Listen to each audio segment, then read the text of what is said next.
We have now entered the second half of Daryl Dixon Season 1, and in this episode, episode 4, we dive straight in as we see a dream take place while Daryl is underwater. After the conclusion of episode 3 with Daryl falling through the roof, I just assumed he was going to land on concrete or something and be knocked out, so it was surprising to see him in this state, and I assume the dream world works faster than the real world, otherwise he surely would have drowned. Thankfully, Daryl does survive. As he wakes up, he takes out a couple of the swimming dead and then gets to the surface. Now in this dream sequence, we see LaRon surrounded by walkers with Daryl behind bars, unable to help. LaRon puts his hands together to pray and the walkers eventually disperse, all while Daryl is continually calling out to him, but LaRon only looks at him and then walks away.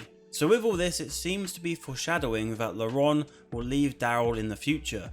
And there are other signs of this later in the episode which we will discuss. It also shows that LaRon has an ability to defend himself from walkers, but we can't be sure whether this will come true. You know, I said in my last video I predict that he will have some control over walkers, but will it work like this specifically? I'm not so sure. Over to Quadron and Madame Janae, and we see them question Falu's group about Daryl, and they learn about the plan to take LaRon north. As we know, Janae has a tight grip on the city, so the possibility of someone giving the people hope ain't something she wants to see. When she was holding the baby, I was a bit on edge because we still only know very little about the sort of leader she is. You know, it didn't resort to anything horrific this time, but the options did go through my mind. As Daryl works his way through the streets of Paris to get back to Isabel, he comes across the pigeon guy. He though sadly gets shot and killed by some of Janae's men as he tries to save his birds from being taken and eaten. Daryl does dispose of the men, but it's not enough. And it became quite a poignant moment as Daryl helps him release the birds while he takes his final breath.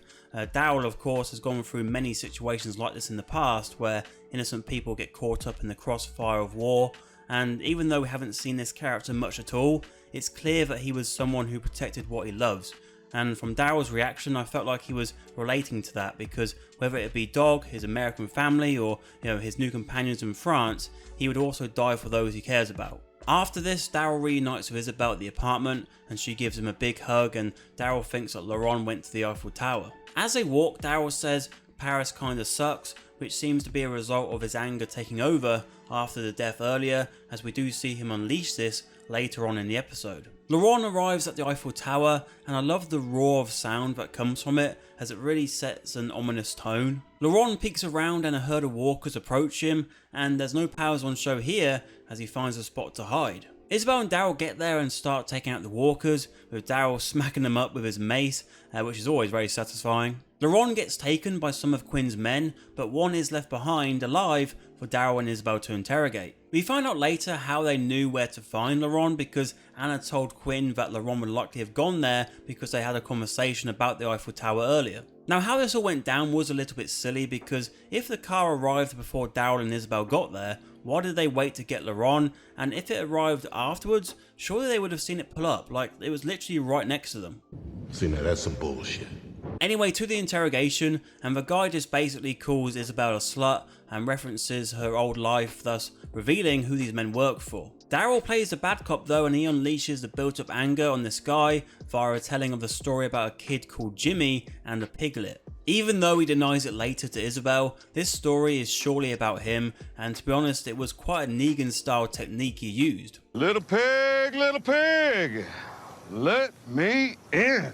The guy says he knows a back entrance to the nightclub, so Daryl takes him to guide the way. They meet up with Falu and the others, and Falu goes full King Ezekiel by giving a team talk before the battle as his group go off to create a diversion at the entrance. Also we see Sylvie and Emil kiss, which shows that their relationship has been blossoming off screen, and their whole relationship is basically just odds and sods thrown into these episodes. The end goal of the mission is to get LaRon and meet at a river, as a guy from the nest called Aslan will have a boat there ready. Isabel wants to tell Daryl something, but he says to wait until they get to said river. Now could that be something to do with her feelings towards him, or something completely different? Let me know your thoughts. While walking, Isabel and Sylvie discuss about the future, and Sylvie states that she wants to stay with Emil.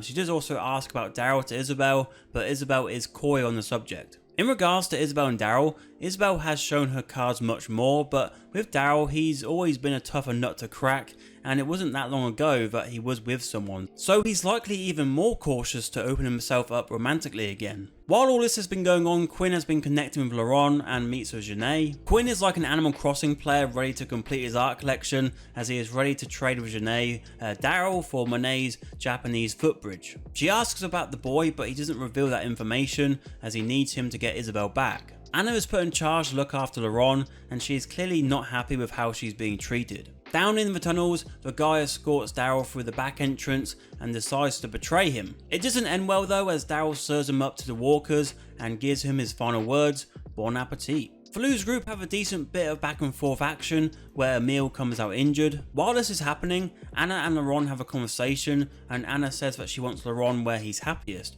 which I think is genuine after her treatment from Quinn, but also this line does feel like it's one she's telling herself. Quinn is no match for Daryl and he gets put on the floor, but with Laurent watching, Daryl does show mercy and leaves him alive. The little look from Laurent as he walks by shows that he doesn't want this to be the end of him and his father, and I think this could be the seed for what we saw in the dream at the beginning of the episode. When they get to the river, Isabel asks Daryl to take Laurent because Isabel is going to stay behind with Quinn because they will need his help to get past Janae and her men as they overtake the city. However, we know Quinn wants that painting for Daryl and Janae wants Laurent, perhaps to also test on him, so it's not looking too rosy going forward. So with this plan, it does feel quite paper thin because are we supposed to believe that Janae will have every exit covered? I know they're in a boat right now, but they can just go on foot again if need be.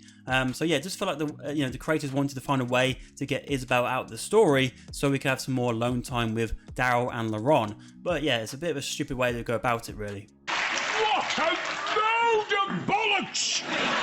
Before the episode ends, we see Daryl looking out to the Statue of Liberty in France, reminding him of home. This Statue of Liberty was given to France from the United States in 1889 as a corresponding gift after the French gifted the Statue of Liberty in New York to commemorate the alliance of France and the US during the American Revolution. Overall, I thought this was an okay episode, not my favourite, but I enjoyed some good visuals and it set up the final 2 episodes well. It looks like Mont Saint-Michel is going to be the nest, as it doesn't appear in the preview for episode 5, and I'm very intrigued to see what we're going to find there. For the next episode, I think Janae is going to show her strength and why she's the big bad of the series. With how Anna was in this episode, I wouldn't be surprised if we see her help Isabel eventually to escape Quinn. And to follow up from the dream, I think we could see Daryl and Laurent maybe not see eye to eye.